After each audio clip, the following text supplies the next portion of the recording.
అమ్మో, ఈ ముసలిది మొత్తం వినేసినట్టుంది. అమ్మా, నువ్వెప్పుడొచ్చావు? ఏంటే, నేనేమన్నా నీ ఇంటికి చుట్టంలా వచ్చానా? ఇప్పుడొచ్చావు అని అడుగుతున్నావు? అంటే అది సడన్ గా పక్కనే వచ్చి నిలబడ్డావు కదా, అందుకే. ఫోన్లో ఎవరితో మాట్లాడుతున్నావు? నిన్నే అడిగేది, ఎవరితో మాట్లాడుతున్నావు? అది ఈ మధ్య నాకు వీధి చివర్లో ఉన్న వెంకాయమ్మ పరిచయం అయిందమ్మా, ఆవిడతోనే మాట్లాడుతున్నాను. ఓహో, ఈ మధ్య వీధి చివరన పరిచయం అయ్యే వెంకాయమ్మల్ని చిన్నల్లుడు అని పిలుస్తున్నావన్నమాట. అమ్మా, అంటే అది అమ్మా. నోరు ముయ్యవే ముదనష్టపు దానా. ఒక్క ముద్ద అన్నం పడేస్తే చాలు, వీధిని పోయే కుక్క కూడా విశ్వాసంగా పడుంటుంది.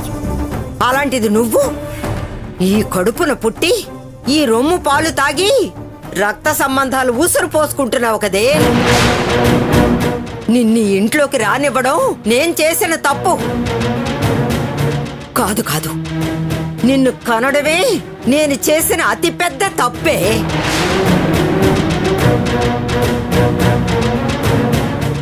కూతురంటే పుట్టింటి బంధాలకి అల్లిన దారం లాంటిది అంటారు. కాని నువ్వు కలిసున్న బంధాలని విడగొట్టే విషపు చుక్కవి. ఇక మీ ఇంట్లో ఉండే అర్హత నీకు లేదు. అమ్మా, నన్ను వెళ్ళిపోమని చెప్పకమ్మా, నాకు మీరు తప్ప వేరే దిక్కు లేదు.